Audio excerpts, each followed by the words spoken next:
Okay, students, in this video, we will do question number 2B of assignment 1 of inequations. हमने inequations chapter के assignment 1 का question number 1 का C और E part इससे पहले वाली वीडियो में करा था. अब हम ये वाला पार्ट करेंगे. इसमें हमें क्या करना है, सॉल्व द फॉलोइंग inequations. ठीक है. So this is an inequation. Inequation क्यों कहते हैं इसे? अगर इक्वल टू का साइन नहीं है बीच में तो इनइक्वेशन है. जैसे यहाँ पे for example here we have smaller than equal to.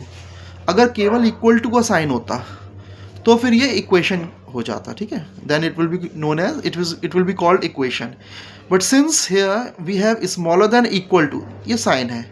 अगर इक्वेशन के अंदर हमारे पास स्मॉलर देन का साइन हो और ग्रेटर देन और स्मॉलर देन इक्वल टू का साइन हो या फिर ग्रेटर देन इक्वल टू का साइन हो, then it is called inequation. तो इस इनइक्वेशन को सॉल्व करना है. So what is given? X कुछ है, टर्म है, कुछ नंबर ही है ऑब्वियसली, जो कि -2 से क्या है, बड़ा है. क्या लिखा है यहाँ पे? -2 is smaller than equal to x. तो -2 जो है या तो वो छोटा है या फिर इक्वल है एक्स के. हम इसे ऐसे कह सकते हैं कि जो ये एक्स है ये या तो -2 के इक्वल है, क्योंकि यहाँ इक्वल टू दिया है. -2 के either it is equal to -2, और ये क्या है, बड़ा है. ये देखिए बड़ा है, ये एक्स जो है वो बड़ा है किससे? -2. तो एक्स है वो या तो -2 से बड़ा है या -2 के इक्वल है. इसी तरह से अगर हम इस वाले टर्म को देखें तो यहाँ पे जो एक्स है इसको हम दो पार्ट में डिवाइड कर सकते हैं. एक तो ये हो गया, तो x जो है वो या तो -2 से बड़ा है या फिर -2 के इक्वल है, क्योंकि यहाँ इक्वल टू का साइन भी लगा है. इस वाले पार्ट को लें तो ये लिखा हुआ है x is greater than equal to 2. मतलब x जो है वो, सॉरी गलत लिख गया मैं, x is smaller than equal to 2. यानी कि x जो है वो या तो 2 से छोटा है, +2 से, पॉजिटिव 2 से या तो छोटा है या फिर इसके इक्वल है. तो x जो है वो इस रेंज में है. किस रेंज में है ये? -2 से 2 की रेंज में.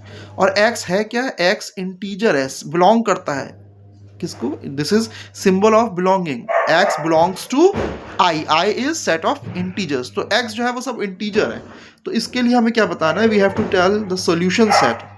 सॉल्यूशन सेट बताना है. तो सॉल्यूशन सेट क्या होगा इसका?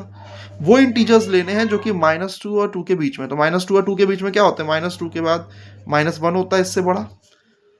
अच्छा, क्योंकि यहाँ पे क्या लिखा है, इक्वल टू भी है. ये इक्वल टू भी हो सकता है. जो x है वो -2 के इक्वल भी हो सकता है ना, और x 2 के इक्वल भी हो सकता है. तो हम -2 को भी इंक्लूड करेंगे.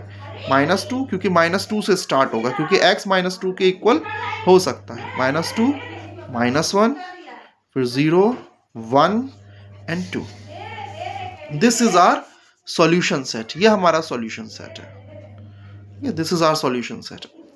अगर यहाँ पर ये इक्वल का सिंबल नहीं होता, सपोज दैट यहाँ पे होता -2, इस तरह से होता -2 is smaller then x is smaller then 2, तो हमारा सॉल्यूशन सेट होता -1, 0, 1. तब हम इस -2 को इंक्लूड नहीं कर सकते थे, ना ही इस 2 को इंक्लूड कर सकते थे, अगर यहाँ पे स्मॉलर देन का और यहाँ पर भी ये सिंबल होता है, स्मॉलर देन का सिंबल, ये भी. बट क्योंकि यहाँ पे स्मॉलर देन इक्वल टू और यहाँ भी स्मॉलर देन इक्वल टू है, इसलिए हम इस -2 को भी इंक्लूड करेंगे और इस 2 को भी इंक्लूड करेंगे.